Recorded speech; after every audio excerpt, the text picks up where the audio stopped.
Order. Order, honorable members. Honorable members, order. Honorable members, just a reminder, we will not have the kind of disorganization and noise which we had yesterday. And I want to say, particularly from those of my party to the right at the back, please, I plead with you. Now I recognize the Honorable Stace Hazen.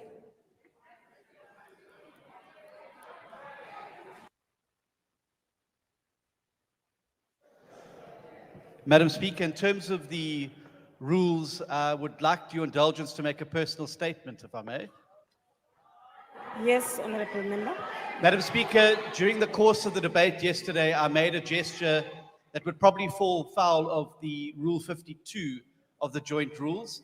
I wish to apologize to the member concerned and withdraw unconditionally. Thank you. Thank you, Honorable Member. Thank you.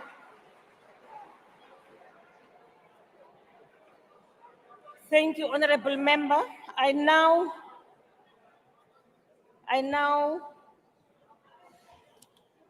will now allow the Secretary to read the order of the day.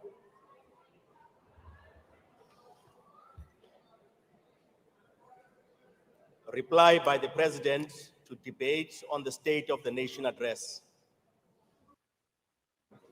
I will now call upon the Honorable President to reply to the debate.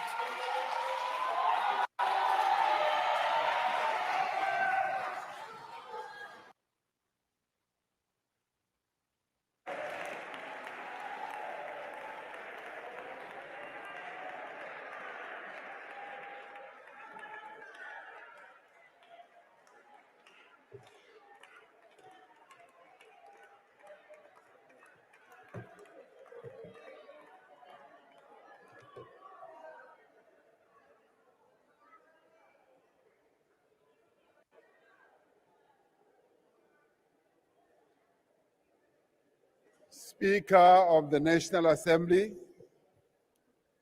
Ms. Nosiviwe Mapisa Ngakula, the Chairperson of the National Council of Provinces, Bud Ambi Amos Masondo, Deputy President of the Republic of South Africa, Paul Mashatile, ministers and deputy ministers, leaders of all political parties represented here, premiers of our various provinces, honorable members. I welcome this opportunity to respond and touch on a number of issues to the State of the Nation address and to respond to many issues that were raised during the debate. I want to start off by applauding not only Mr. Steenhuisen or Honorable Steenhuisen, but a number of other members of this joint sitting for having heeded your rulings, Speaker, and having had the courage and the willingness to apologize when an apology was called for, to withdraw whatever they might have said during the heat of the debate.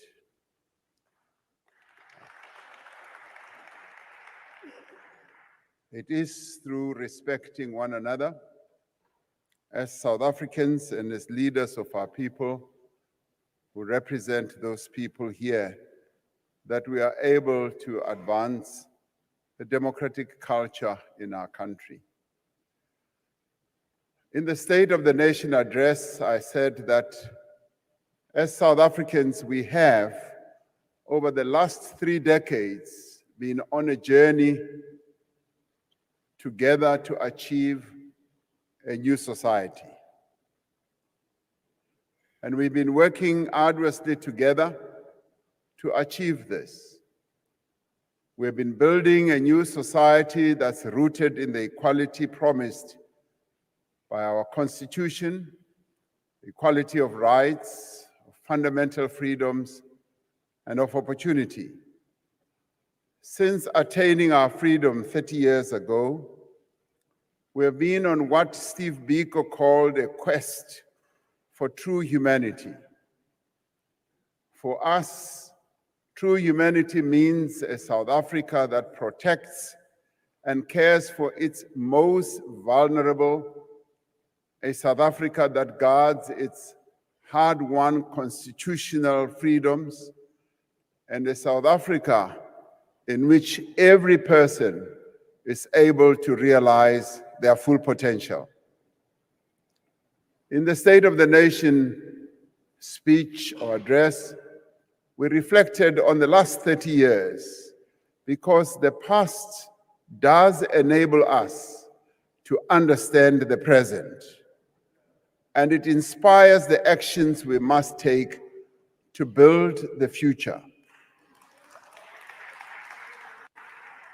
So we cannot forget the past, even if we wanted to. The past that we've been through as a nation, having gone through colonialism and apartheid over 342 years, has left deep scars in many of our people. And those scars are not going to be washed away or wished away. The past reminds us of the responsibility that freedom has placed on our shoulders to forge ahead, as we have done as this administration, to realize for all South Africans the promise of a better life. The debate in this House over the last 2 days has shown that there are sharp differences among political parties about our past. There are also sharp differences about our present and indeed about our future as well. Now, these differences have no doubt been sharpened by the upcoming elections, whose date is still to be determined.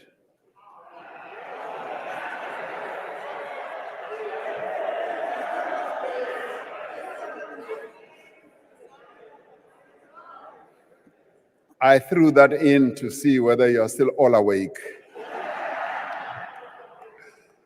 Yet, amidst all the contributions made in the debate, no speaker has been able to refute a fundamental reality that the lives of millions of South Africans have been transformed over the 30 years of freedom. This is a reality, and as I often say, whether we like it or whether we don't like it, it is the reality that we confront. Die lewens van miljoene Suid-Afrikaners is oor die 30 jaar van vryheid verander. That is the truth. This transformation is evident in the most recent census data, which shows extraordinary improvements on a range of social and economic indicators over the past 3 decades. A number of colleagues have outlined a number of areas in which there has been change.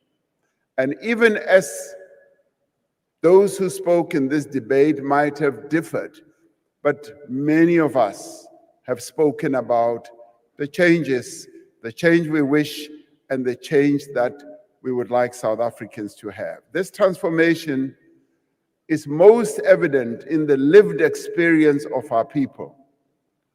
who have witnessed the changes in their own communities and who have also witnessed the changes in their own personal lives. But as we embrace the progress that we have made over the last 3 decades, we must also confront the critical issues that need to be addressed today. We need to celebrate the fact that young people, yes, like Tinswalo, have had opportunities that were never available before. But we also need to recognize, as we did in the State of the Nation address, that young people like Tinswalo still have many challenges. Despite everything we have achieved, many South Africans, young and old, are concerned about the state of affairs in our nation, and rightly so. Ten spite van alles wat ons bereik het, is baie Suid-Afrikaners, oud en jong, bekommerd oor die stand van ons nasie.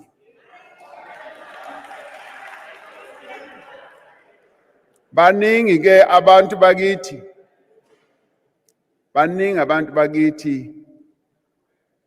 yebo bayahlupheka. Baningi abantu bakithi abathanda ukuthi kube nentuthuko la eSouth Africa.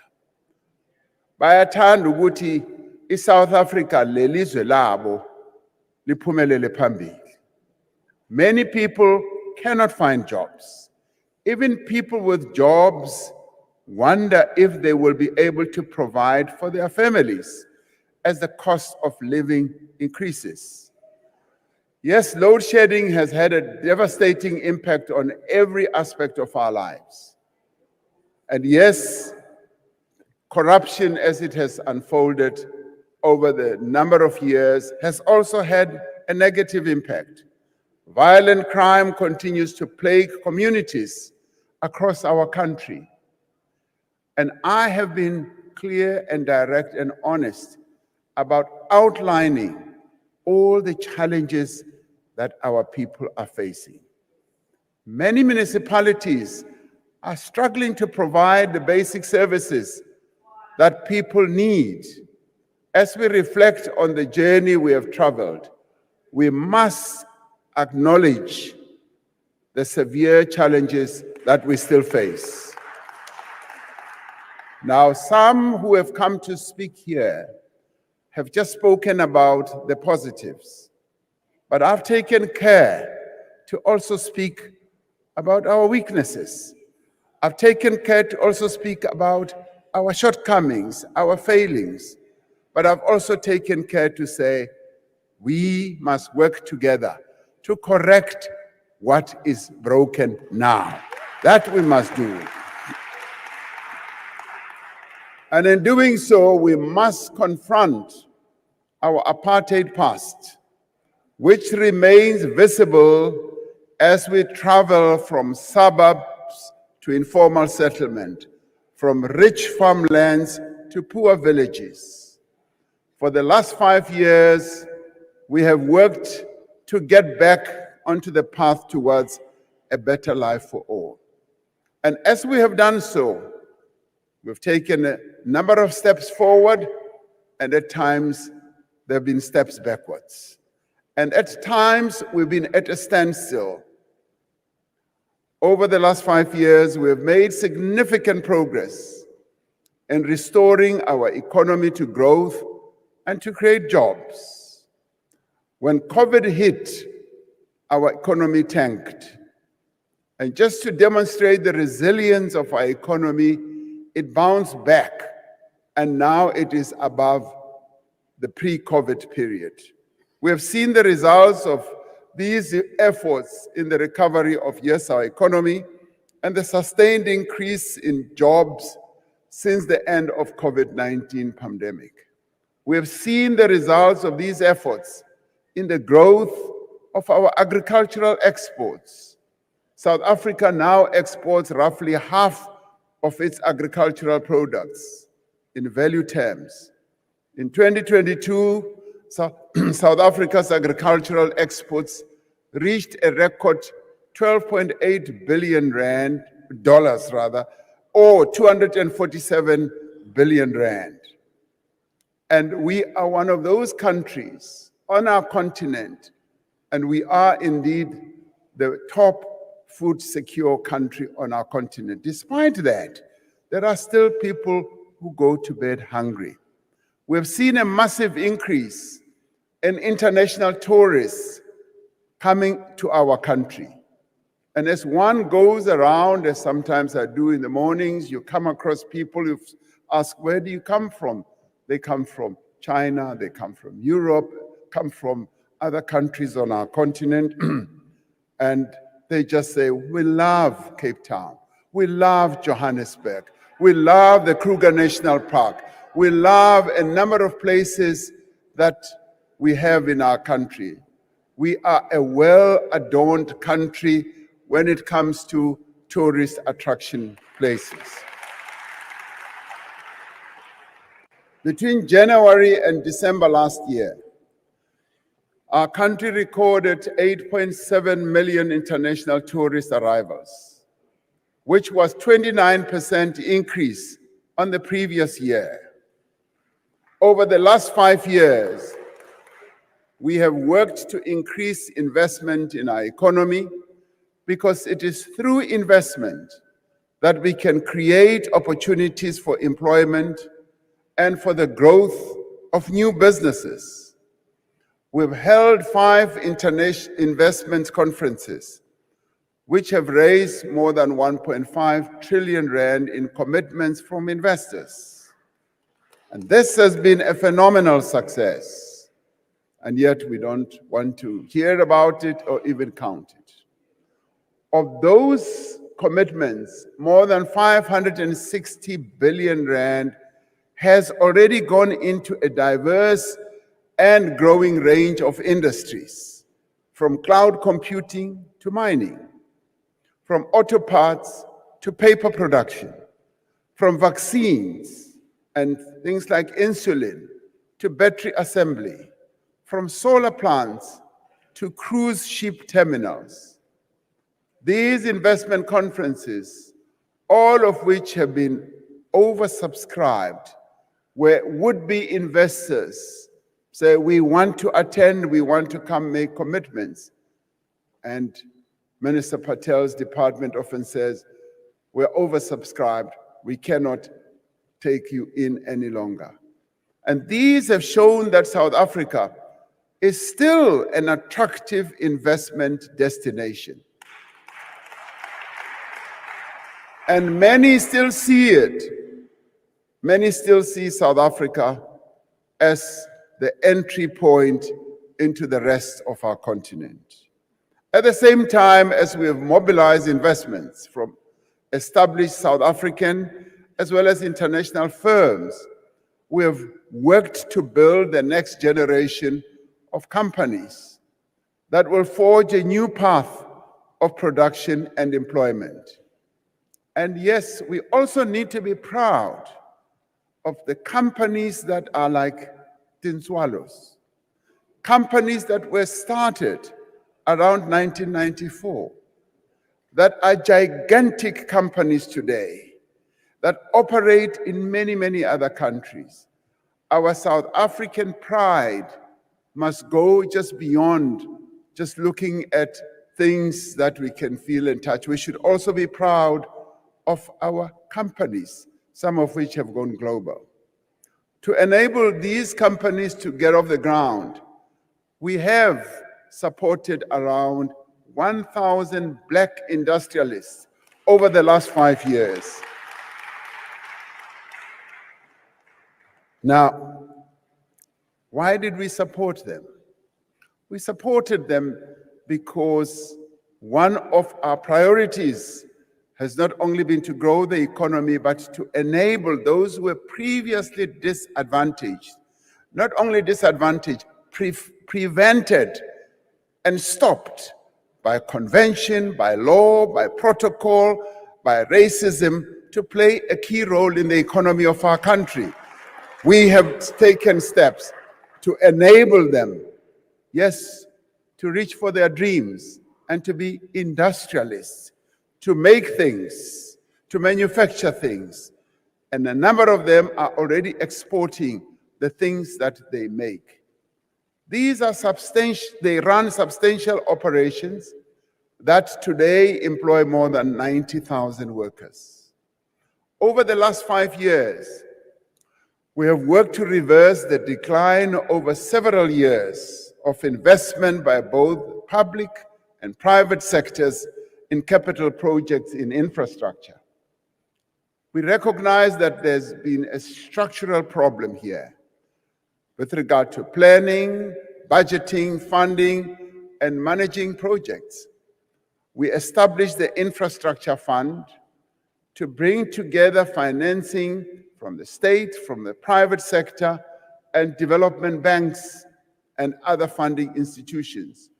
We established Infrastructure South Africa, from which I stole Minister Cyril Ramaphosa to bring him to electricity, because he had helped us to establish this structure that was helping us to focus on planning, to focus on project preparedness, to not only help our national departments, but also our provinces, so that we can coordinate massive public infrastructure build. Now, through these efforts, projects worth over 230 billion rand are currently in construction, including in energy, in water infrastructure, and rural roads, as we heard some of the premiers talking about that here.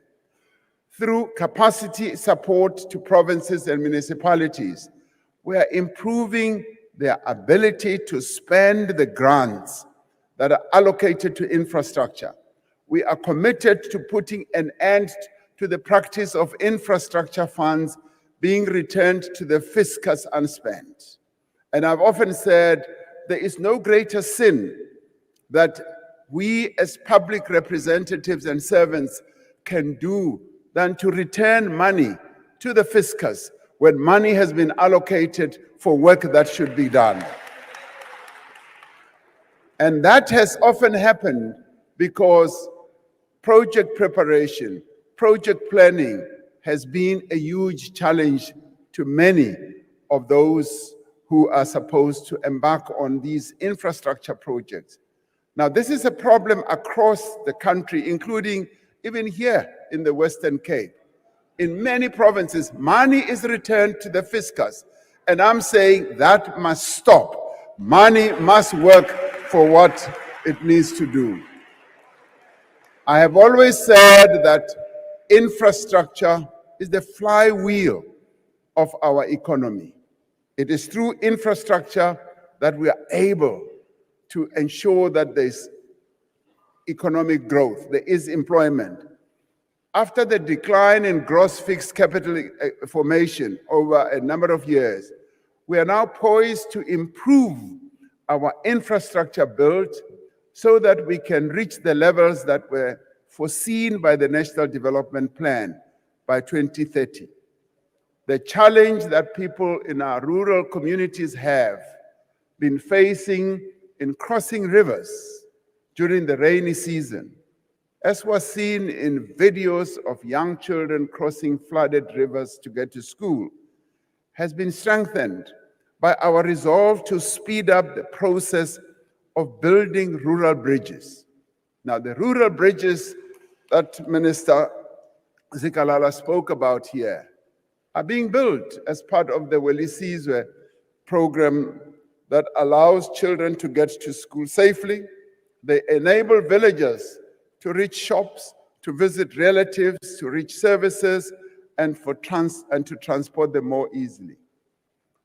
We are on course to complete the 96 bridges that we targeted. And this is where we need to be very proud of how our South African National Defence Force also does real community-oriented projects by building bridges. Access to clean running water is one of the biggest challenges that many of our people face. Wherever one goes through the length and the breadth of the country, you find people who raise the issue of water. Water infrastructure projects we have focused on in the past few years are bringing pipe water to villages that had always relied on streams, rivers, and boreholes. Since the COVID pandemic, we have restored operations on 26 out of 42 or 40 commuter rail lines. We have invested in new rail infrastructure and new trains that are produced here in South Africa, right here. Now, these trains are being built in Ekurhuleni, and I went to the factory to see how they build these trains. And they are built also by women. And they are being rolled out. They are being rolled out throughout the country, and we will soon be exporting some of those trains to many other countries on our continent. Now, this investment is making a huge difference in the lives of ordinary people who rely on public transport while developing the manufacturing capacity that will enable the growth of our train exports. Over the last 5 years, we have been building an economy that is rapidly evolving to meet the demands of the digital society, where the world's leading tech companies are building new undersea cables and data centers. We are a country that is seeking to move in tandem with the technology that is just exploding all over the world. And we know that our economy is going to be driven by digitization, by artificial intelligence, and yes, by the Internet of Things. We see a country in which more people are getting connected and going online, where data costs are dropping and broadband speeds are increasing. And this has happened because we also released the spectrum. There's been a challenge over almost 12 years to have the spectrum released. This administration forged ahead with this project, and we've now released the spectrum, which is going to enable many of our people to get connected. This enables people to conduct their businesses online, not only in their shops or spaza shops or wherever, online, to sell their goods, to sell their services through online platforms. We have seen how this phenomenon has fueled the growth of the economies of a number of countries. For instance, in China, they started off with Alibaba, and now there are many others who are now competing with that. And it should be a source of pride that one of our big companies has invested in a company called Tencent, which has added huge value, not only to the company, which is a South African taxpayer, but also to our stock exchange.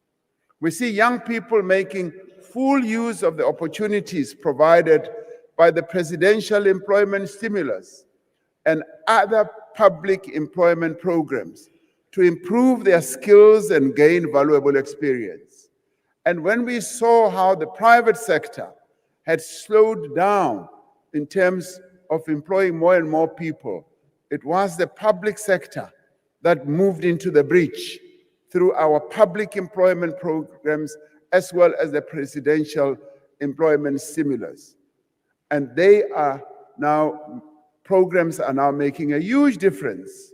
And the young people themselves, wherever they go, they're making a big difference, whether it is in the 23,000 schools where they work as school assistants, or in the 1,000 community-based organizations where they are supporting community work in our various communities, whether in food security areas, early childhood development, and many, many others.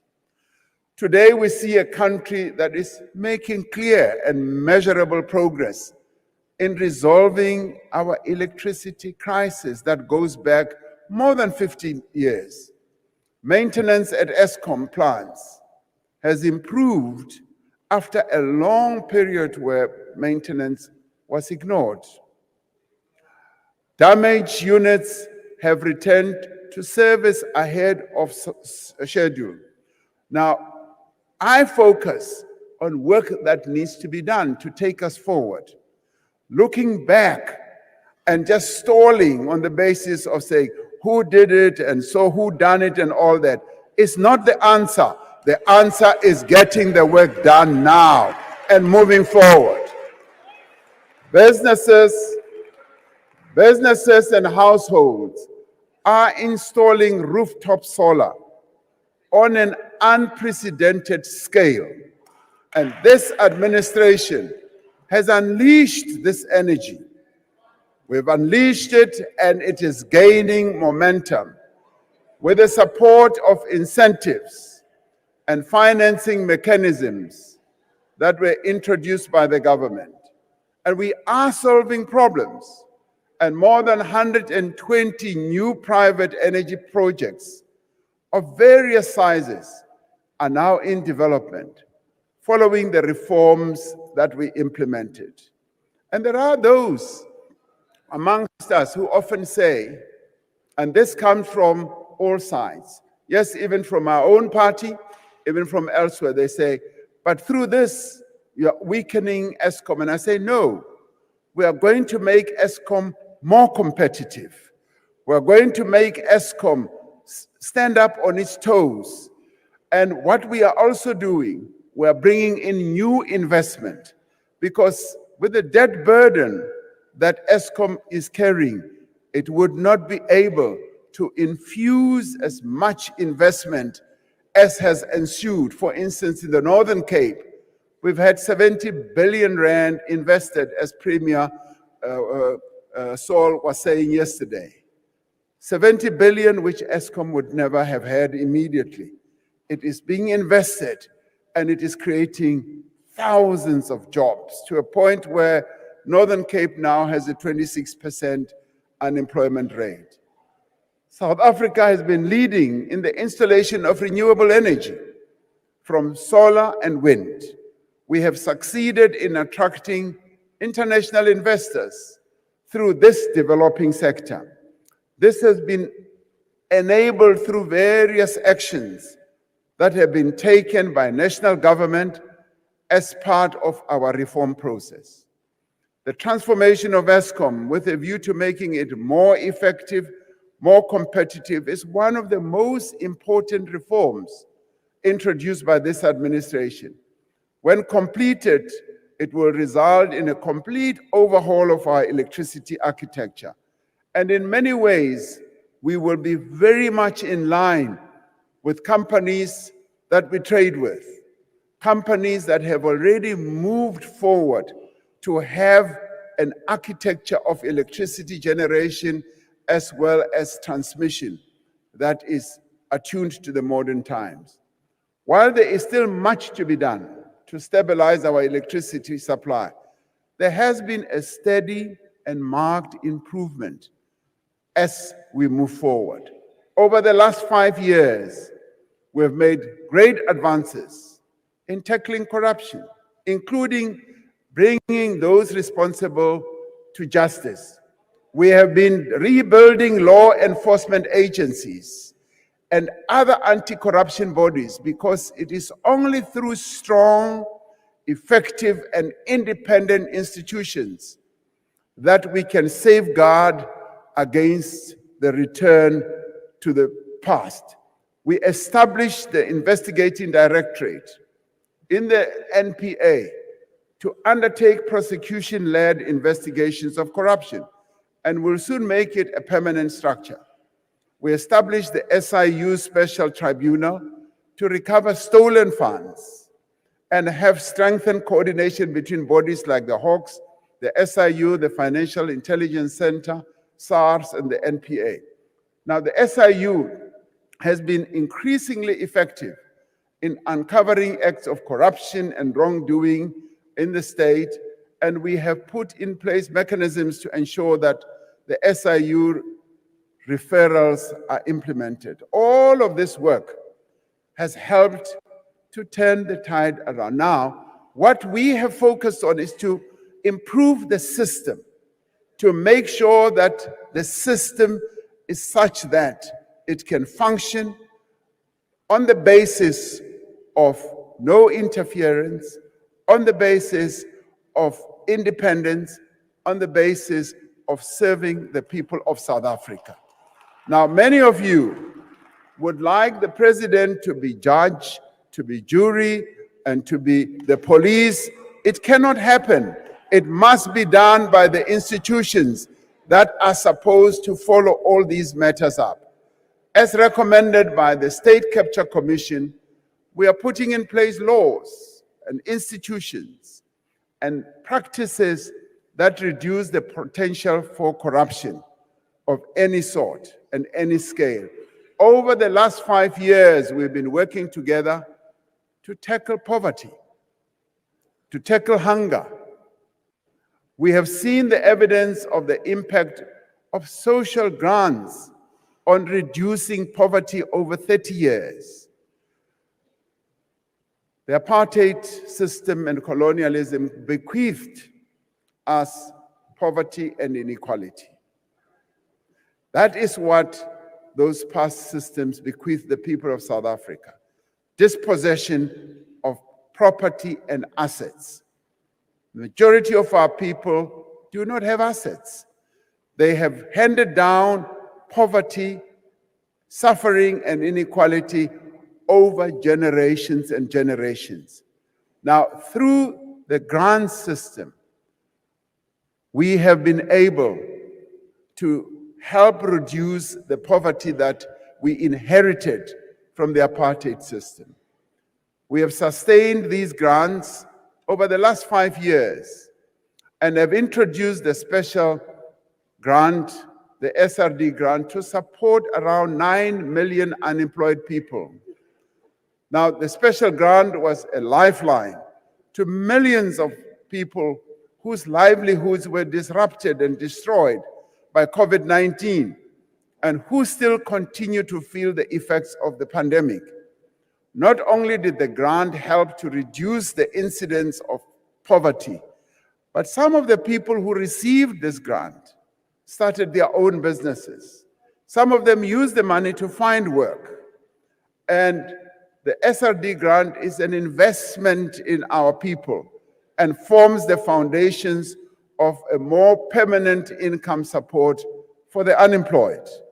That's what it does. We continue to provide free basic services and decent housing. We continue to connect homes with electricity, water, and sanitation. It was a joy to be here in the Western Cape some months ago, walking around with the Premier as we were going to hand over a house near Pau to a woman who had not received a house for a long time. The MEC for Human Settlements or Cooperative Governance said to me, Mr. President, we built this house for 160,000, and we are now giving it to this lady, the beneficiary. And he said, you know, we did evaluation of this house before we handed it over. And the MEC said to me, it is now worth 400,000 rand. Now, this is giving assets to our people. This is what this administration has continued to do over the years, and over 30 years. Whether we like it or not, we have supplied and distributed 4.7 million houses to our people.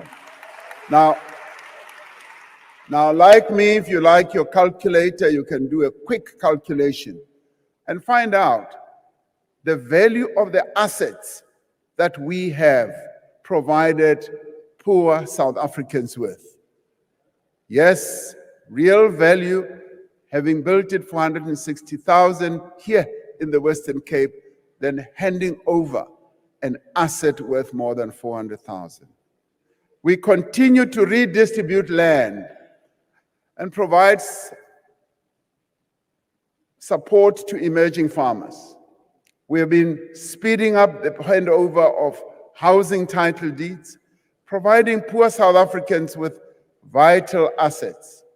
And we are building new hospitals, as you heard, and clinics. We are expanding the school feeding scheme, with many schools now offering 2 meals a day and enabling more students to access tertiary institutions. It's always a joy to hear even premiers being proud of the schools that are being built in their provinces. It was a joy to listen, yes, to the Premier of the Western Cape, to the Premier of Eastern Cape, about the schools that are being built. Tell me now that that is not progress. That is progress. We are moving forward. These are not the achievement of decades gone by. This is the work also of the last 5 years.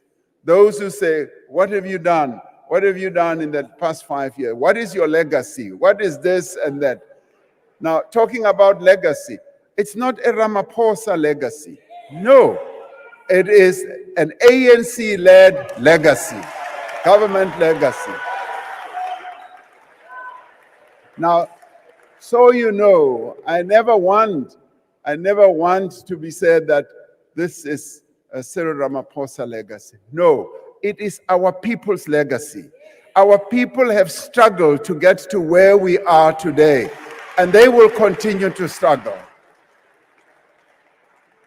Over the last 5 years, we have strengthened the fight also against crime. In addition to the 20,000 new police recruits. Now, this is the problem that we had to address. Over the years, Minister Bheki Cele had said to me, President, our population has gone up and our people to police ratio has also changed considerably. We've got fewer police men and women looking after a population that is growing and growing. And he'd been saying we need more police.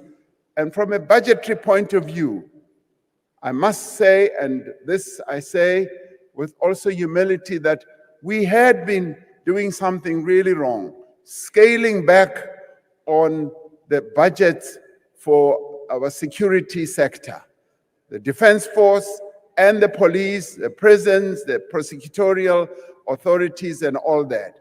We've now changed that around. We employ 20,000 police. And all this aimed at enabling our police to be able to do their work. Yes, our provinces, and I must applaud our provinces have also been taking their own steps with their crime wardens, with their panyas, with their whatever. They have been making their own efforts. And we have to say, this is a common problem that we all have to address. We're addressing this problem and we are coming through with a number of interventions. And we are also establishing specialized South African police service units or task forms, or task teams, the Economic Infrastructure Task Team, to work with business, to work with private security and state-owned enterprises to tackle illegal mining, construction, site extortion, cable theft, and vandalism of economic infrastructure. And it is only when we work together, it is only when, yes, the construction companies work together with communities, work together with the police, that we will be able to root out site extortions. And if we don't work together, and if, for instance, the construction companies, when they have won a contract, they just parachute themselves into communities and as outsiders believe that they will construct whatever facility, they've got it all wrong. They must work with the local community. They must involve the local community. in whatever project they embark upon, so as to prevent those who want to extort from them, so as to prevent this construction mafia from even getting foothold. By November last year, the task teams had made over 4,000 arrests for damage of critical infrastructure, 70 arrests for extortion at construction sites, and over 3,000 arrests for illegal mining, and confiscated significant quantities of copper cable, rail tracks, and other metals. And I heard of a story in Limpopo of a local serious business person who is like in construction industry, how this business person had contracted young boys to go and uproot a whole rail line, take it to his factory and melt it down, and a serious business person. Now, this is the intricacies that get involved in construction, in vandalization of our infrastructure. And this is precisely what the task team has been having to deal with. On all the challenges that our country faces, government, business, labor, and civil society have found a way to join hands and forge partnerships for growth, job creation, and reform. We have forged special social compacts in practice, not theoretical social compacts, compacts that work, that are rooted in what needs to be done. That is what we have been experiencing. We have forged partnerships that enable us to respond to COVID-19 pandemic. We saw that with the vaccine rollout. We saw that with the relief fund that we set up, and how all partners, including members of parliament, contributed to the fund that we set up, which shows how all of us can join in to rebuild our economy. We have worked together on youth unemployment and to tackle gender-based violence and femicide. In recent months, government has worked in partnership with business to address challenges in energy, in transport and logistics, in crime and corruption, as well as in employment and skills. Through this partnership, we have brought together critical resources, critical skills and capabilities to resolve our common challenges. And I found that we work best as South Africans when we join hands, when we approach common problems by working together. We continue to engage with community organizations, unions, business people, experts, and NGOs in undertaking a transition to a low-carbon economy that is inclusive and that is also just. This is particularly important in provinces like Mpumalanga, where the bulk of our coal power stations that are coming to the end of their lives are located. A vital part of this work is in the Presidential Climate Commission, which has been at the forefront, as led by my Deputy Chairperson, Vali Musa, and a number of other commissioners who have been at the forefront of broad social engagement on the path that we must take. With the participation of a range of stakeholders, we've developed a just energy transition investment plan that details the investments we need to make over the next 5 years to support this transition. We are a country with a plan. We are not a country without a plan. We do have a plan to address the issue of the transition. Close to 230 billion rand in international financing pledges have been secured through the Just Energy Transition Partnership. That is leaving aside what local partners will be able to contribute. Last year, we received a number of heads of states who kept coming to our country from a number of countries who came to South Africa to pledge their support to our just energy transition. Once again, South Africa was the first amongst many other nations in the world to come up with an innovative approach to address the challenges of climate change, particularly when it comes to addressing just transition. We are undertaking this transition, as we have often said, at a pace, at a scale, and indeed at a cost that our country can afford, and in a manner that ensures energy security for all our people, while at the same time supporting the creation of new industries, new economic opportunities, and sustainable jobs. And we see this clearly emerging in provinces like the Northern Cape. As we work to build a society in which all may experience a better life, a life of peace, a life of dignity, we will continue, yes, to work for peace on our continent and around the world. We remain deeply concerned about the intolerable situation of the people of Gaza.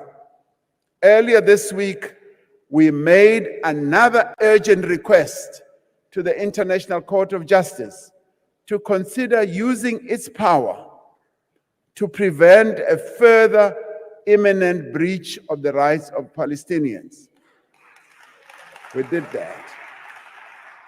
As it is now, we are gravely concerned that the unprecedented military offensive against Rafah in Gaza, which is the last refuge for much of Gaza's population, has already led to and will result in further large-scale killings, harm, and destruction. Our call has been taken up by other countries around the world, particularly those who said our case in the International Court of Justice was meritless and it didn't really have any value. Even those countries are now saying and calling on Israel to cease its armed actions against Rafah, in particular on the people of Gaza more generally. They are saying they would like Israel to listen to its friends. Even those who are its friends are saying, please heed our call to stop the onslaught or the assault on Rafah.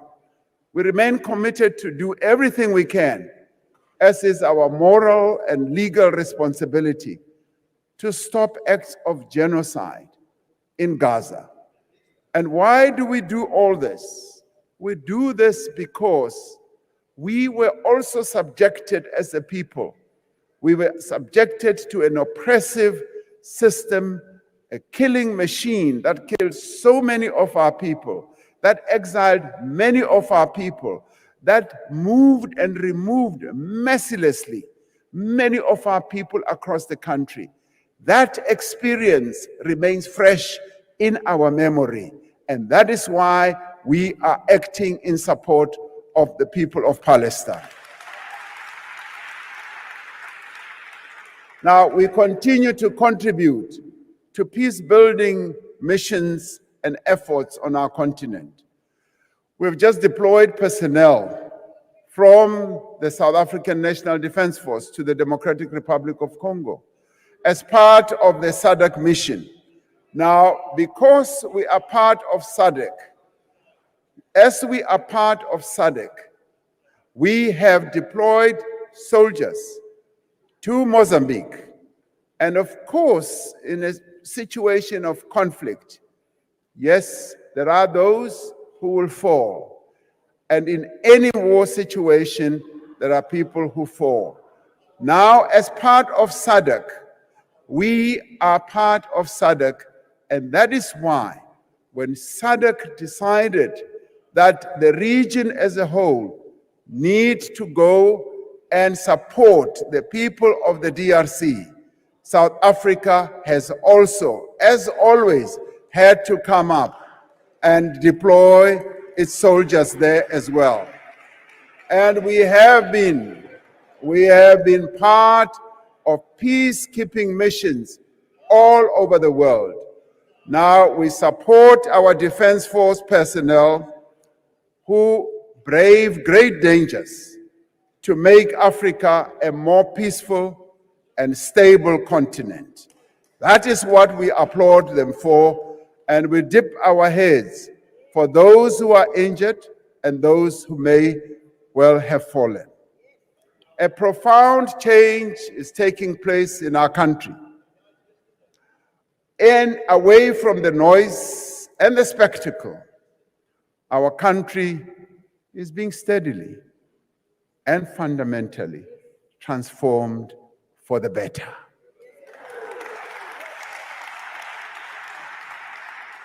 Now, as we gather here and as we debate and differ and shout at each other and even hurl insults, especially at myself, and also against each other.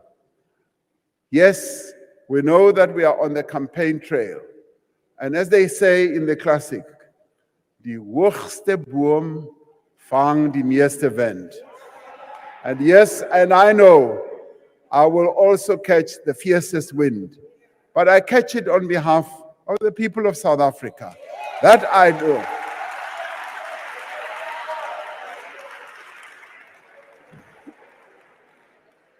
Now, as we debate and differ, and as we prepare for the campaign trail, a quiet revolution is taking place. It is a revolution that will change the way that our economy works and improves the lives of all our people. And we can cite a number of examples in water, in our electricity, all that is continuing to change. And as we look at the many young people in our country, the many Tinswalos, and today I'm really honored to have a number of Tinswalos. Please stand up so that everybody can see you. The Tinswalos who have come to join us.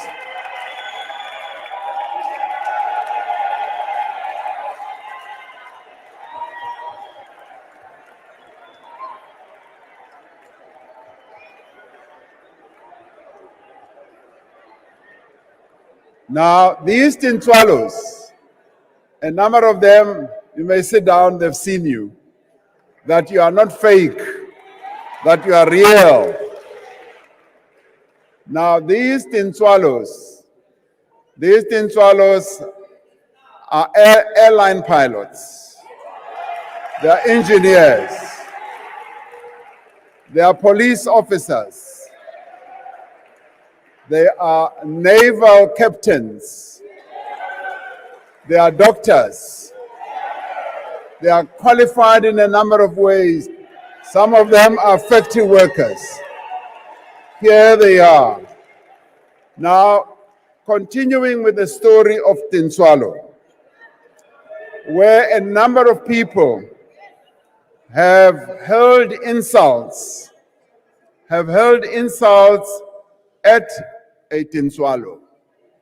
Now, we continue with the story of Tinswalo. Now, everyone who would have been born after our democracy is a true Tinswalo. Whether they like it or not, they are Tinswalos. Now, the Tinswalo I described, and I missed a number of parts. Of course, you would like to know, who did she fall in love with? How did she get married? I will not get into, I know all that. But these Tinswalos were all became the children of Nelson Mandela. They are Nelson Mandela's children. And they also have as an uncle or a father, many of you who are seated here. And these And she also has a mother. And these Tintswalos, all of them will have received one or other form of child grant. They immediately became children of the state. Many of them went to no-fee schools, as I said. Some of them didn't. Some of them didn't, but many of them did. And as Tintswalo grew up, yes, she would have gone to a TVET college, and yes, she would have been able to get a job. And as I said, truly and honestly, some of the Tintswalos did not get a job, but they have been touched by the hand of this democratic government.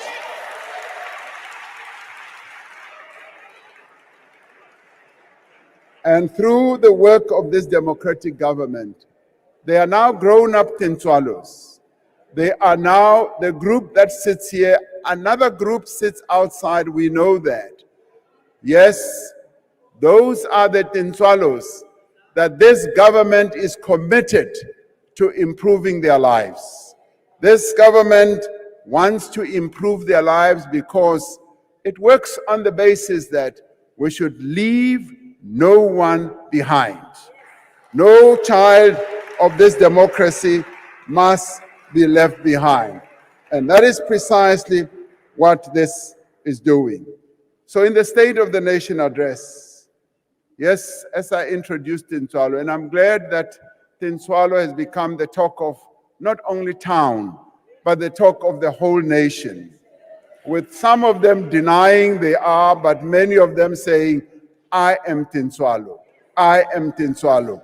And we are grateful for that. Even Mr. Steenhuisen, also, Honorable Steenhuisen rather, also considered that there is a Tintswalo. So you will find a Tintswalo somewhere.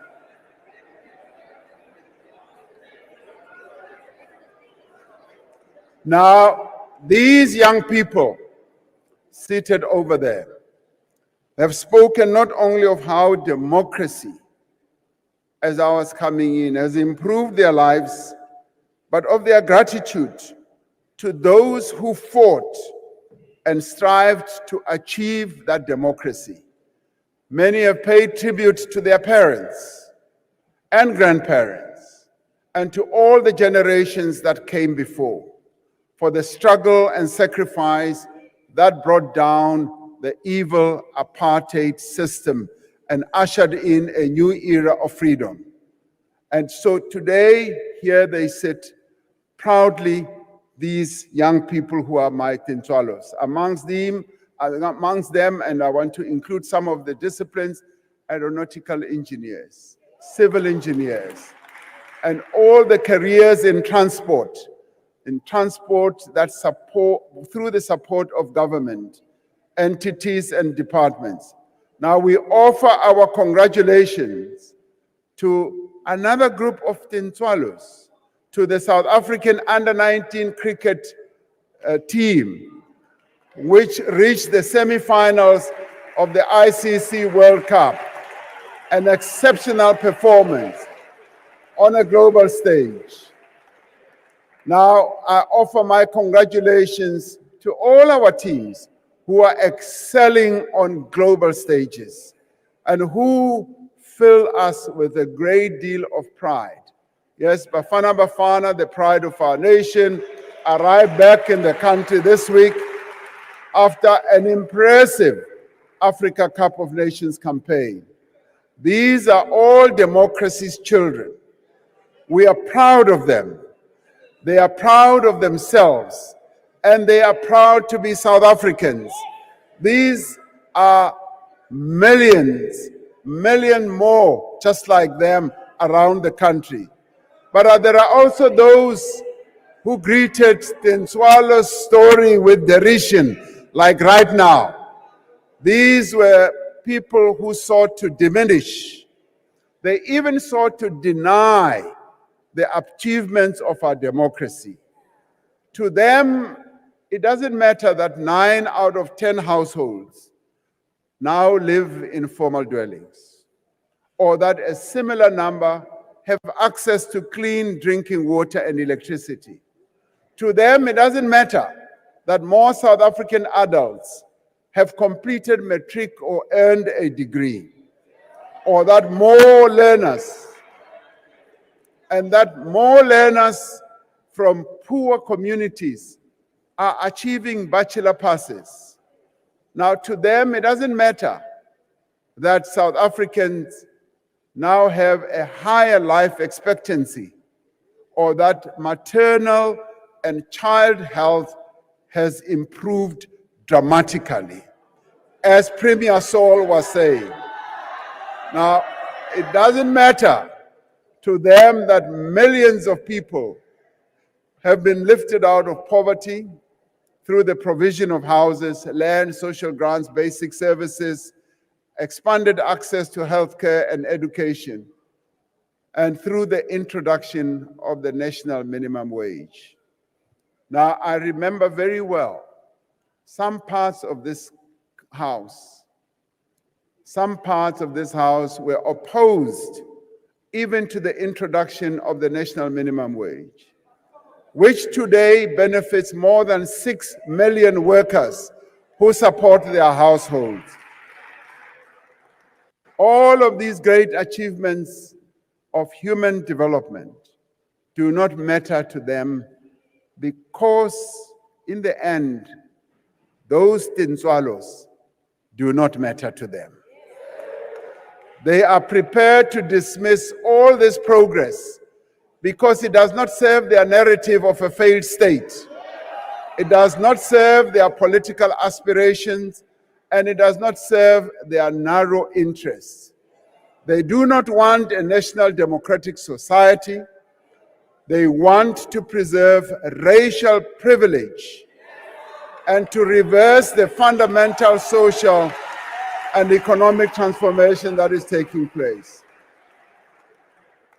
I was truly hurt when I heard a reference from the leader of the opposition, Mr. Steenhuisen, having said that those that he saw in Gauteng, who buy clothes from Jet. I was truly hurt because I am one of those, yes, who believe that a remark like that is inherently racist.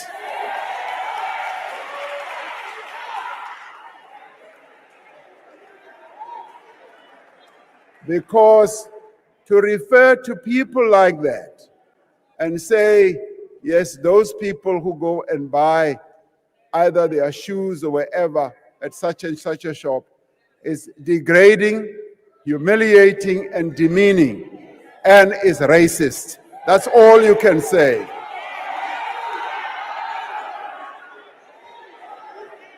But what they do not realize is that Tintswalo's story is not over. We are not done yet with Tintswalo because we are still going to improve Tintswalo's life. Just as our journey as a nation has become better as we move ahead, because we have traveled far and have achieved much, but we have much further to go. We are clear about the progress that we have made, the challenges that we face, and the actions that we must now take. That is why we will continue, as we must, as we have always done, to build a better life for all of democracy's children. In conclusion, I wish to extend my gratitude. I want to extend my gratitude, yes, to all of you, including the leaders of various political parties. Whether what you may well have said was insulting or not, I do forgive you as well. I want to extend my gratitude to the ministers and deputy ministers, and indeed all members of this House, to the Deputy President, to the Director General in the Presidency, for the work and the support in the very hard work, and to all directors general. I do want to say a special word of thank you to you, Honorable Speaker, and to you, Honorable Chair of the Council of Provinces. I thank you for the work that you continue to do. And yes, to you, Chief Whip of the Majority Party, and all the whips who are here. And I do want to say thank you to all other leaders who found time even to come to this debate. As a nation, we continue to write the story of Tinswalo. Through our collective actions, through our shared determination, we will ensure that all the Tinswalos of this country, together with their parents and grandparents, overcome the many challenges of the present. It is by working together that we will continue to write the story of our free nation and of a future of peace, comfort, and prosperity for all. And thank you very much for all that you said in this debate and for your attendance. I look forward to the various debates that will take place in the National Assembly and the National Council of Provinces. Thank you very much indeed.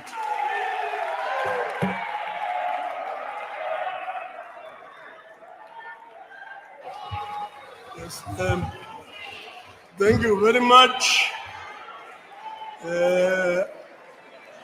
I take this opportunity to thank the Honorable the President. That, honorable members, concludes the debate on the State of the Nation address and the business for the day. The joint sitting is now adjourned.